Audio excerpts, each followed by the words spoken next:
हर कोई कहीं न कहीं किसी न किसी चीज़ से जुड़ा हुआ है। इसीलिए जो ये योग वर्ड है ये बड़ा मैजिकल है।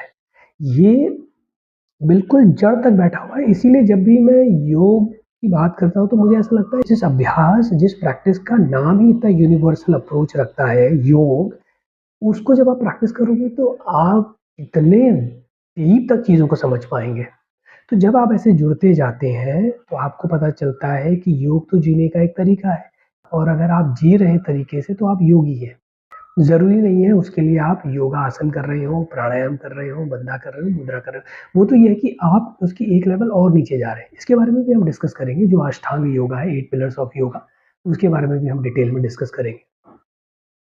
तो यहाँ पर तो हमने समझा कि हम कैसे अपने आप को योगी बोल सकते हैं और कैसे हर कोई योगी है, हर कोई योग कर रहा है।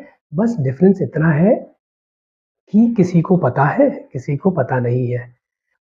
और ये जो योगा वर्ड आ गया, ठीक है? योगा कोई वर्ड नहीं है, वो तो वेस्टर्न वर्ड ने दिया हुआ है क्योंकि उनकी जो नेटिव लैंग्वेज है, जैसे अमेरिकन्स की है इंग्लिश या ब्रिटिशर्स की है या फिर स्पेन में स्पेनिश चलती है, तो उन लोगों की जो लैंग्वेज का पैटर्न है, उसमें योग बोलना शायद प्रोनंसिएशन में उतना रिदम ना लाए या उनके लिए ये प्रोनाउंस करना उतना ईज़ी ना हो।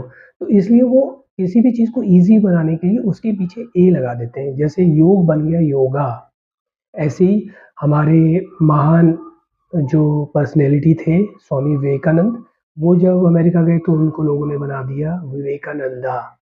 तो हर किसी ऐसे वर्ड को जो उनकी नेटिव लैंग्वेज से नहीं मिलता है, वो लोग उसको ईज़ी बनाने के लिए उसके पीछे ए लगा देते हैं।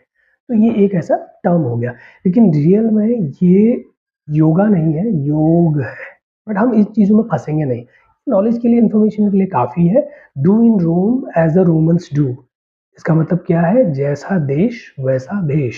अगर किसी को योग समझ के अच्छा लग रहा है, योग समझिए, किसी को योगा बोल के अच्छा लग रहा है, तो योगा बोलिए।